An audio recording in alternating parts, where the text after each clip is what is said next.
Greetings, family, friends, and survivors. We went to the big town and found a coffee roasting company that has these bags for sale. And really, they're selling them for art decorations because they have all different kinds of labeling on them. So that's what drives the price up. But I just want it for a chipper bag. But they're really heavy duty. They were single-use bags, and my wife hemmed in a nylon cord to make a drawstring out of the end so I can put it on the end of the chipper. And this works so much better than just blowing it on the ground. However, it is dangerous because the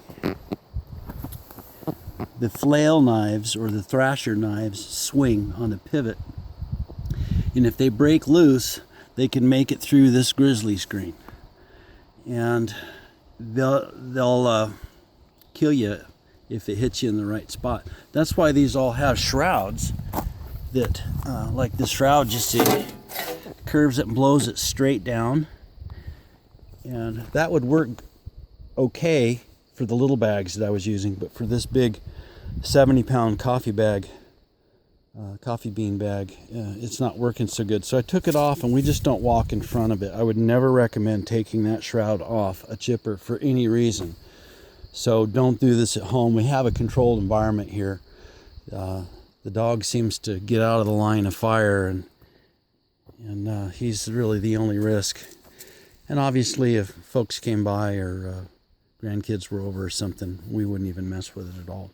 So it's working good for me for right now, and hopefully I'll be able to demonstrate that for you.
So I always throttle this thing down and let it go down to idle and then turn the ignition off, and I hold the throttle closed.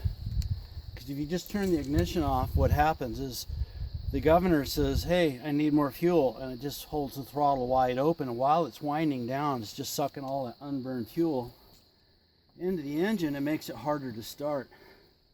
So I take it down to an idle and then turn the ignition off. It just makes it so much better. And this is where, now this is for my back the way it is, that is a two-man job, so my wife's going to help me here. Oh, I gotta put my sticks down. Yeah.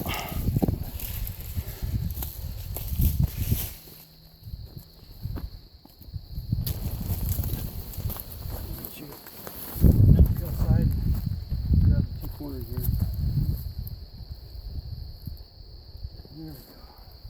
It's a hairstyle. Woo. It's a hairstyle. Trey Gowdy Yeah, hairstyle. looking like Trey Gowdy gives me superpowers. We like Trey Gowdy a lot. Man speaks the truth. So is Jason Shavitz, by the way. So I can't see how we ever lived without a chipper. That's what Mournfully, that's how I live. my wife has been, it's been mournful. And it's really a good thing to have. If you have a woodlot and you're homesteading, you need to get one. Even if you get a used one like we did. What did we pay for that one, honey? I think $250. And you wanted to check it all out. And when the nice man showed me the wrench for the fuel with a chain on it that was just short enough it wouldn't go down the hopper, I told you, just give the man the money. And it was right. He put that on so you don't lose it in the chipper, and it turns the fuel off. So he runs his carbs empty every time. So do we. And this was the old Briggs & Stratton. It's old enough that it's actually made in America. From what I understand, it went from America to Taiwan to China. And the old American ones, they're different. It's all the same specs, but quality control and materials are quite different as far as how they last. So one like this is very rebuildable and worth rebuilding. Of course, all the new stuff to satisfy California's EPA standard is overhead valve now, and that's fine. But I think these things, these older flathead ones, they're simple and they just keep on going. So we've got a spare set of knives for it, and we saw some for $600-700 new, and they were nowhere near this kind of construction. Nobody makes an 8 horsepower. You get a little 6 or you get the 14. Right. Nobody makes an 8 horsepower. We couldn't find anything that was even new that was really worth buying. So this is a little guy. He doesn't take real big sticks. He takes sticks up to about 3 inches, but he's a big powered little guy. Yeah, if it'll fit. If it fits, I sit. That's what the cat said. It fits in that throat, which is about 3 3/4 inches. It'll chip it. And you want to hang on to it because you will stall the motor, because it'll want to grab the whole thing and just run it through, and you'll hear the motor winding down. See, just grab it and hold it for a second and let the motor wind back up, and it keeps chipping the big stuff, even dry old hardwood. So I recommend getting a chipper if you have a wood lot and you're on a homestead. It's a must-have. Okay, there. I've redeemed myself. I must have been the only homesteader here for years. You were. I was at work. I canned things and I begged for a chipper. She did. And yeah, I'll have another video that I'll put up in the garden that explains the reason, the very poor excuse that I used for not getting her a chipper. Husbands, buy your wives a chipper. There. And by the way, have you said that it was your fault and that you were wrong lately? You might try that. It works. Anyway, enough marriage counseling. I'm not going to push you guys too hard. All right, have a blessed night.